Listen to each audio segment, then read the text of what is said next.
This ritual is older than language.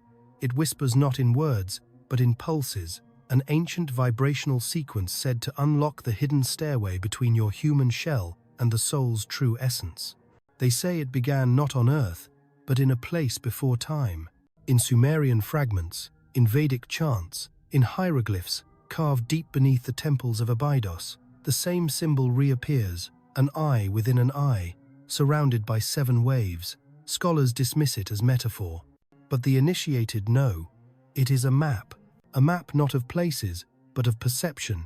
This ritual was hidden because it had to be, because when done right, you disappear, not in body, but in illusion. And what remains, what looks through your eyes afterward, is the original self, the higher self, the watcher behind the thoughts, the architect of timelines. But be warned, not everyone is ready. Not everyone wants to meet what lives behind the mask of me. If you're still here, perhaps you are. Let me tell you what I saw when I first encountered the pulse. It came in sleep, a low humming that wasn't sound but knowing. My limbs paralyzed, my mind sharp as obsidian. A voice that wasn't a voice whispered, "If you remember this, you will never return unchanged." I did it anyway, and I was never the same. If you're still listening, it means the vibration has already begun to align. That alone changes the field around you. Tonight, you'll be shown how to summon it, but not yet. You must first understand what's being unlocked. The gateway is not a place, it's a membrane between the reality you've agreed to and the one you've forgotten you created. To approach it unprepared is like staring into the sun through a magnifying glass through your own pupil. It will either burn the illusion or blind your spirit with false light. Most spiritual teachings tell you to seek the light. This ritual does not. It asks you to sit in perfect silence, to descend through the tones, until the light seeks you, until it claws at the edges of your perception, like a child demanding to be remembered. When that happens, when it comes not from you, but to you, you'll know you've reached the veil. And then, the ritual may begin. There is a name buried inside you, not the name your parents gave, not the one on documents, diplomas, or gravestones. I mean the true name, the vibrational pattern encoded before birth, the pulse your soul responds to in realms you've long since forgotten. The ancients never said this name aloud. They sang it, not as melody, but as resonance. It is not music, it is memory. In the temples of Philae, Egyptian priestesses would walk in spiral patterns, humming a tone so deep it made stone vibrate. The ritual was called Sekhmet's breath, but those who heard it with their inner ear called it something else. The naming. It's easy to scoff until you experience it, until you feel your spine ring like a bronze bell at twilight, until you feel something that is not you rise up from your ribs and whisper, "I remember." Have you ever stood in a room and felt an invisible wind pass through your body, though nothing moved? That is the echo of the forgotten name. Science might tell you it's neurological. Energy workers might call it a kundalini stir. Both are blind men describing a dragon's tail. In truth, that name lives inside a frequency window so narrow it can't be recorded, only remembered. And you're going to remember it. Right now. Close your eyes. Sit still completely. Feel the tip of your tongue touch the roof of your mouth. Inhale for a count of 7. Hold it for a count of 4. Exhale slowly through your nose for a count of 8. Repeat this 3 times. Now on the 3rd exhale, hum, but don't use your voice. Use the space behind your eyes. Feel the vibration start in your sinuses and spiral backward into your skull. If done correctly, it will feel like a cool pressure pressing outward from your 3rd eye. Some say it tingles, others cry, a few hear whispers. If you hear nothing, that is good. The void is the womb. Repeat this every day at the same time. But if you only do it once with full sincerity, full presence, it may be enough to open the doorway. But a warning, after this, your dreams will change. You may hear someone calling you. You may wake up with phrases on your tongue you've never heard, but feel ancient. Write them down. That is your soul speaking back. Do not ignore it. That is the first test. And if you feel strange tonight, unable to sleep, heavy in the head, light in the limbs, understand. You are becoming porous. You are being seen. This is not about belief. It's about circuitry. Your body is not a shell, it is a living antenna. In ancient Tibet, initiates of the bone tradition were told, the serpent lives at the base of your spine, coiled like memory. Wake it wrong, and it devours you. And yet, they all tried to wake it. Why? Because once awakened correctly, the serpent does not destroy, it conducts. It pulls dormant strands of vibration from the root to the crown, tuning the human instrument, like a harp strung between earth and stars. Modern science would call it the vagus nerve, the spinal cord's energy dance, maybe even a dopamine cascade. But again, that is only the tail of the dragon. The truth is that you were built for awakening, and the lost ritual you're learning now is how the ancients turned the body into light, not metaphorically, but literally.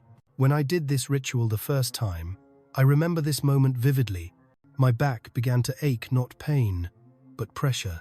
Then, out of nowhere, I felt like I had wings, not in imagination, but weight heavy, ancient, folded against my shoulders. I was inside my spine. It lasted 7 minutes. When it ended, I could hear silence roaring. You're about to begin the coiling breath. This step is sacred. If you skip it, the gateway will not open. If you rush it, the serpent may flicker and fade. Sit in a quiet space, spine straight. Your chin should be slightly tucked, not forced, just aware. Your hands rest on your knees. Palms facing down, you are grounding the circuit. Now, inhale slowly, imagining a golden coil wrapping around your spine from the base upward. Each breath raises it by 1 vertebra. As you exhale, whisper the word Sa-na in your mind, not aloud. Do this 12 times.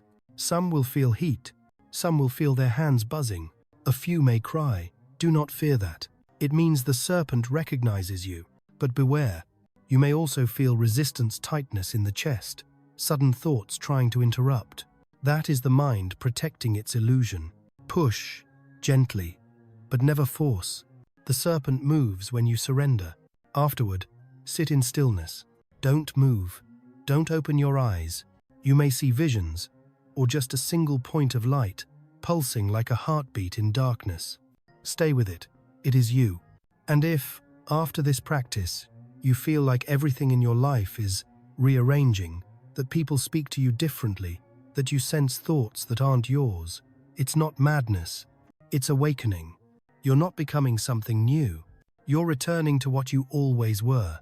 There comes a point in every ancient path where the initiate is told, now, turn inward. Now, face the one who sees. But they never tell you what that actually means. This is not about mindfulness. It is not about positive affirmations or quieting the ego. This is about meeting the watcher, the one behind your thoughts, the presence that's been staring through your eyes since before your birth. The Egyptians called it Ka, the vital essence. The Vedic texts speak of the Atman, the silent witness. In Hermetic manuscripts, it is described simply as the mirror. Why a mirror? Because when you find it, it does not show your face. It shows your truth, not your pain, not your memories, not your imagined greatness. Just truth, raw, wordless, unflinching. Some see light, others see shadow. Some weep uncontrollably. A few cannot look at all. I remember the first time I accessed the mirror. I was in a forest in silence. Just after midnight, the world had vanished into mist. No thoughts, no language, just breath. And then, I saw myself watching me, not from a dream, not from imagination, but from the inside out. My spine froze, not out of fear, but because I had finally become real. This ritual invites you to find the mirror, but it can only be approached in stillness. Find a completely dark room. No candle, no noise. Sit facing a blank wall, 1 foot away. Place your palms together, but leave a gap between the fingers, forming an oval. Look into that oval, even if it's dark. Now breathe. Slow, steady. Don't look at anything. Look through. After 5 minutes, you may notice movement shifts in light, even shapes. Do not react. That is the mirror testing your focus. Keep going. After 10 minutes, you may feel that something is watching you. That is correct. It is not a spirit. It is not fear. It is your own presence. Waking up. Most people avoid this moment their entire lives. But if you can stay just once, you'll see the beginning of your true self returning. Side effects? Yes. You may feel disconnected for a day. You may feel too aware of others' thoughts. You may feel an urge to isolate, to write, to sing, to weep. Good. Let the integration begin. And when you feel ready, truly ready, go back to the mirror. Do it again. Every time, it will show you more, until you are nothing but it. And then, the gateway opens wider. There is a moment between every inhale and exhale. A tiny gap, a space where nothing happens. Most never notice it, but in that gap lies the key. The Upanishads called it the Madhya, the middle point, the silent doorway between worlds. Taoist mystics whispered that this pause is where the soul waits, unburdened by time or thought. Even modern brainwave studies hint at something unusual. During extended breath holds, consciousness shifts, something opens. The ancients knew the breath is not just oxygen, it is rhythm. And in rhythm, there is code. But here's the problem. Everyone rushes. Inhale, exhale, breathe, think, react. Even in meditation, the modern seeker often clings to control. But this ritual demands something else. Surrender to the in-between. I didn't understand it until I practiced with a guide from the old Himalayan lineages. He said nothing for hours, just sat, breathing. And then he said, if you pause between breaths long enough, something else begins breathing you. That night, I tried it. I reached the gap, and in that stillness, I felt my skin dissolve into the space around me. No panics, no fear, just vastness, awareness, without a name. Now you will try. But be patient. The gate only opens if you stop trying to open it. Sit comfortably, spine upright. Inhale deeply for 5 counts. Hold the breath for 7 counts. Exhale slowly for 8 counts. At the end of the exhale, pause. Not for effect, not counting. Just pause. Rest in that moment. At first it will feel wrong. The mind will itch, clawing for motion. Stay. Don't do anything. Just feel the pause. Do this for 7 rounds. If done sincerely, something will shift in the final pause. A pressure, a clarity, a presence. Not outside, inside. You may feel watched again. You may hear something not with ears, but with awareness. If you do, write it down immediately. Even a single word can be a vibrational seed. But be warned, this practice rewires the breath-body relationship. Afterward, you may find your breathing pattern has changed. You may sigh more. You may breathe slower. You may speak less. This is good. The more space between breaths, the more space within you. And as that space grows, so does the gate. It's hard to believe, but a sound that you don't hear can begin to repair the fractures of your soul. Not in theory, not in poetic metaphor, in vibration, in code, in fields that bend around you the moment it is remembered. The ancient Essenes called it the tone of wholeness. The Egyptians encoded it into the geometry of stone. In Vedic rites, it is hinted at through the humming syllable ing, whispered not to the gods, but to the marrow of the listener. And yet, modern seekers are distracted by songs and mantras. They search for healing through repetition. But this tone is different. It's not something you play. It's something you feel and then become. The first time I heard it, I was inside a cave monastery in the Catalan mountains. No sound, no echo, just deep, warm darkness. And then it was like my bones were humming a note I couldn't identify, but had known my whole life. My tears weren't sadness. They were recognition. The body knows when it's heard home. Now, before you hear this tone, you must first clear the internal static. This ritual prepares the field. Close your eyes. Place your right hand over your heart, left hand over your navel. Sit still. Begin to breathe, not through your nose, but through your skin. Visualize light being pulled in through the pores with each inhale. Let it swirl behind the heart. Do this for 2 minutes. Now comes the tone. Very softly, without moving your tongue, begin to hum the syllable. Mm-nun. Let it vibrate in your skull. Focus on the inner vibration, not the sound. Keep going for 3 or 3 seconds. Stop. Hold silence. Let the echo move. The sound you made doesn't disappear. It circles back. You may feel your ears pop. You may feel a chill or a warm pressure rise in your throat or chest. These are not symptoms. They are signals. That's your frequency field remembering.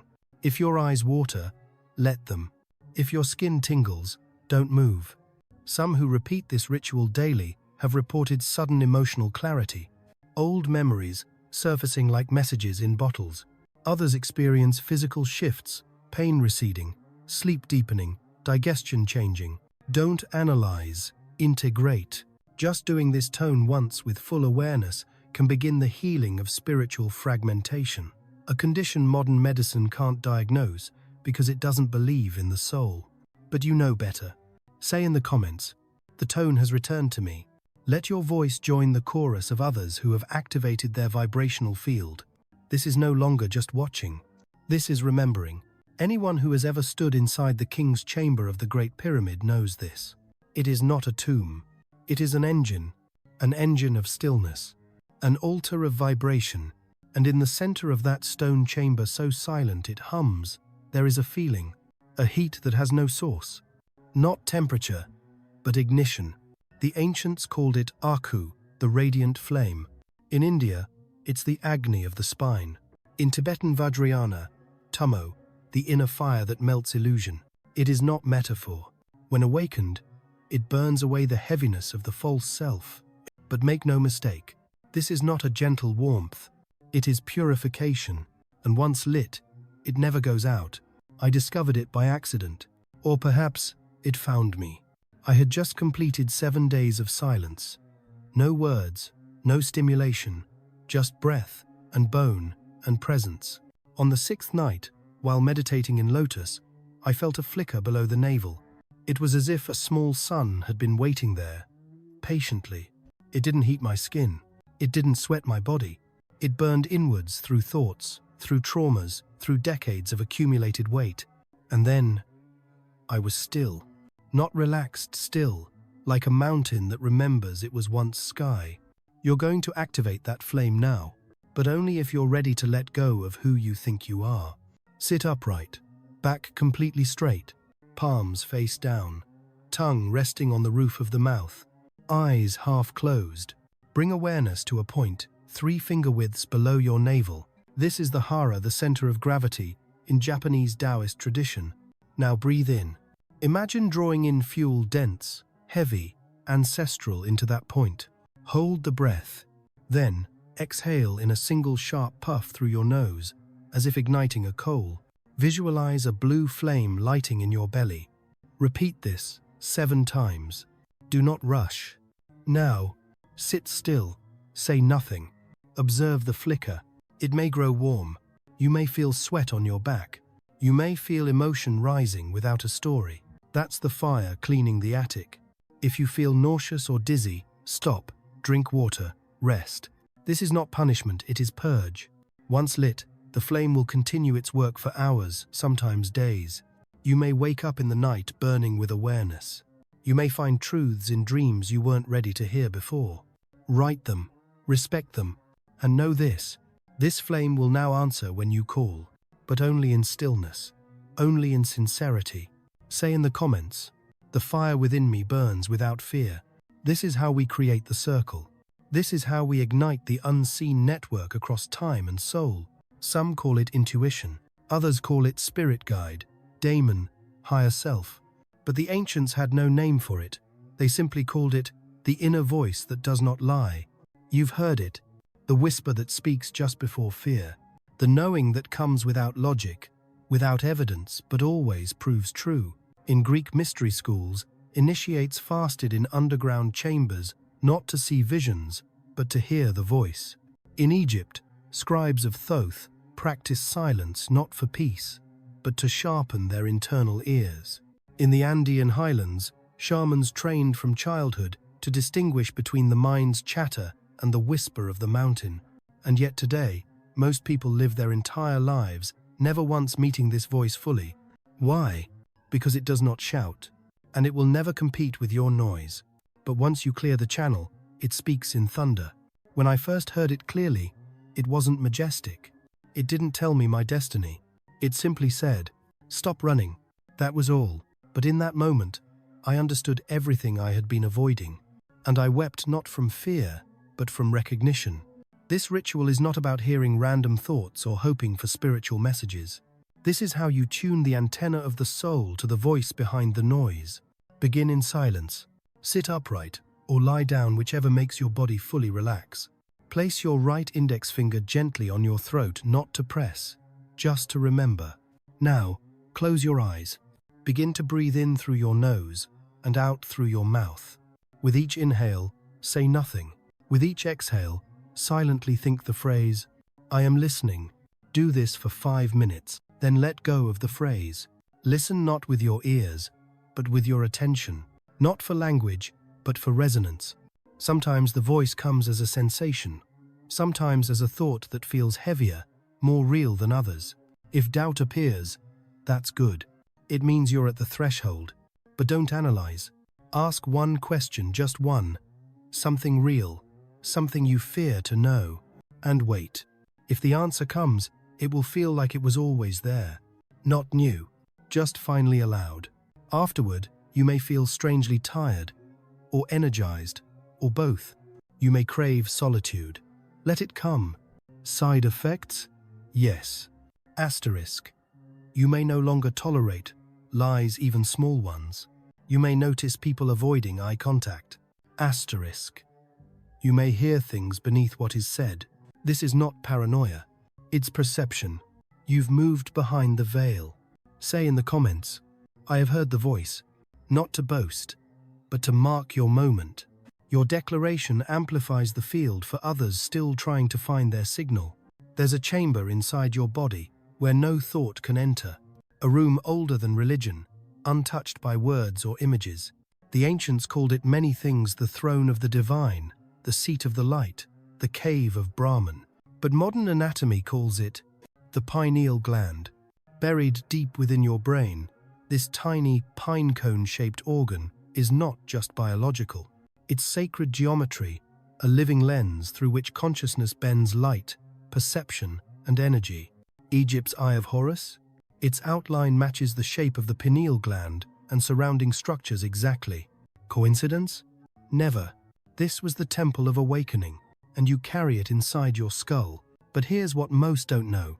You cannot force the pineal to open. You must court it.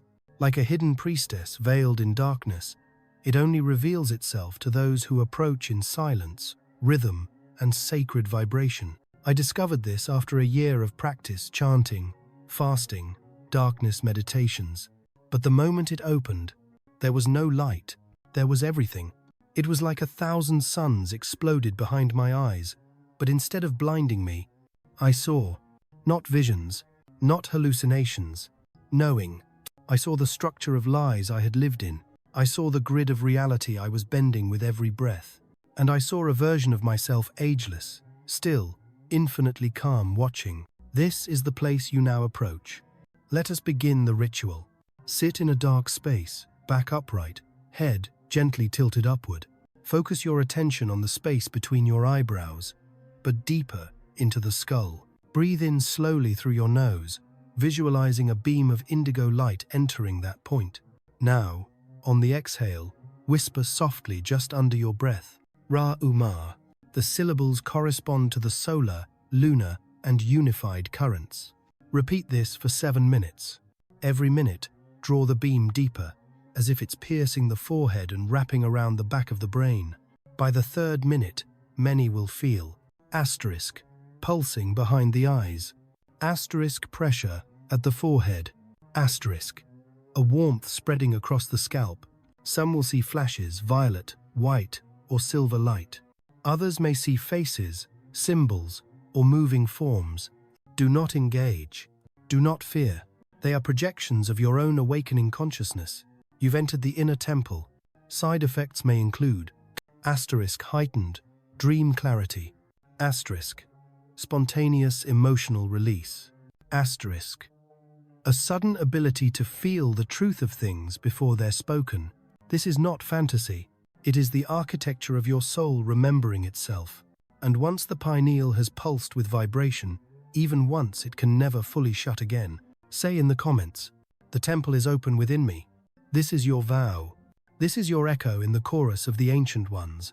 You were told time moves in a straight line, birth to death, cause to effect, step by step. But the mystics of every ancient tradition disagreed.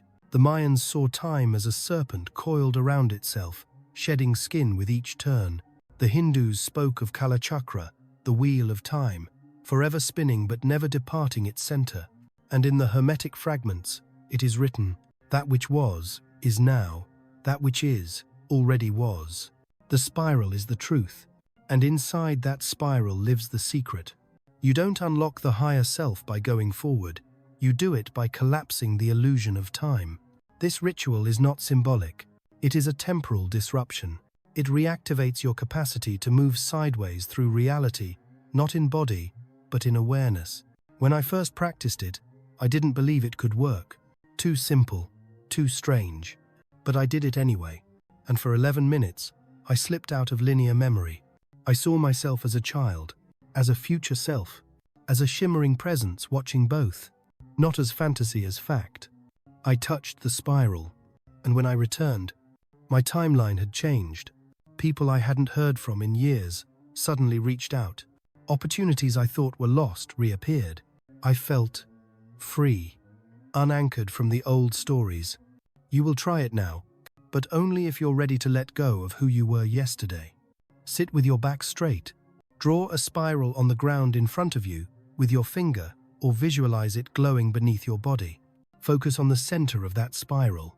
Breathe in slowly. As you inhale, think of your past self. As you exhale, think of your future self.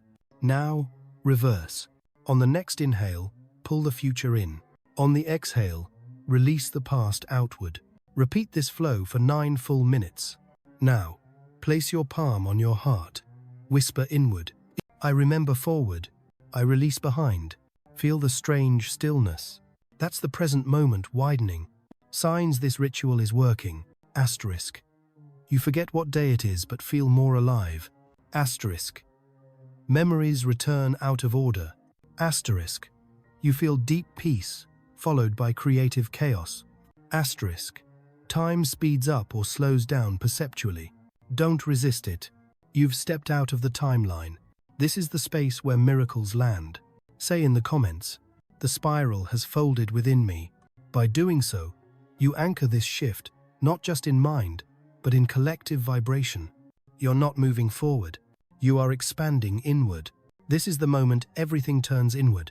Not a finale, not a climax. A return, not to your name, or your face, or your story, but to the silent watcher that has always been waiting, patiently, behind the veil. The ancients called it many names. In the oldest Sanskrit, Turiya, the fourth state, beyond waking, dreaming, and deep sleep. In the Egyptian book of coming forth by day, it is the becoming of the luminous body. In the deepest levels of Kabbalah, it is the voice of the breath before God speaks. It is not transcendence. It is arrival. This ritual has brought you to the edge of that. The gates are open not in the sky, but in your spine, your skull, your skin. You have moved the breath. You have stirred the flame. You have touched the mirror. Now comes the final act. Reintegration. This is not a ritual you do. This is a ritual that happens to you if you are still enough to feel it. Let us begin.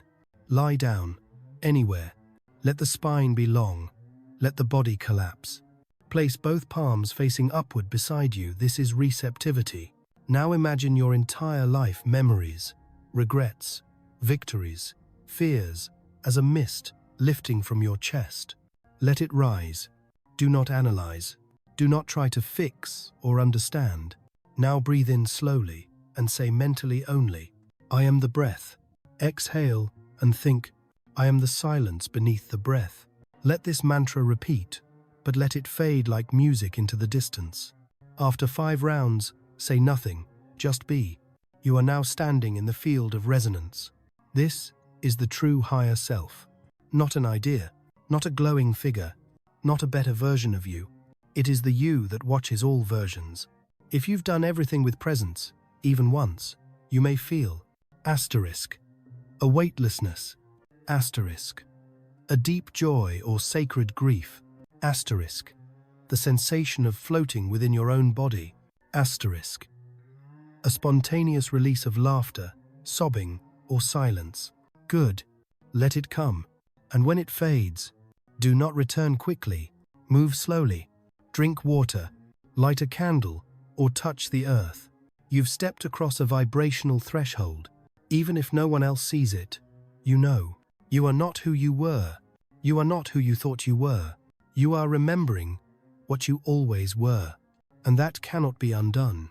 Say in the comments, I have returned through the gate. This is not a phrase, it is a signal, a beacon to those still walking toward the doorway. It helps awaken others, and it roots this transformation in the shared field. If you felt something stir, even slightly, if you found stillness, even once, if a single word or vibration in this journey moved you, then this ritual was never lost. It was simply waiting for you.